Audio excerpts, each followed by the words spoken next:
nga su thngan beit manla ka por.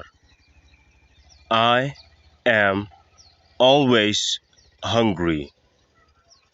Haka por ayu pi la dep bam. At what time you eat? Ha ka por siteng sngi. In the afternoon. Pet hapo q. Dan ayu look inside the pot.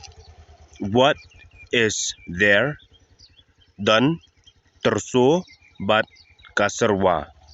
There is mustard leaf and a soup.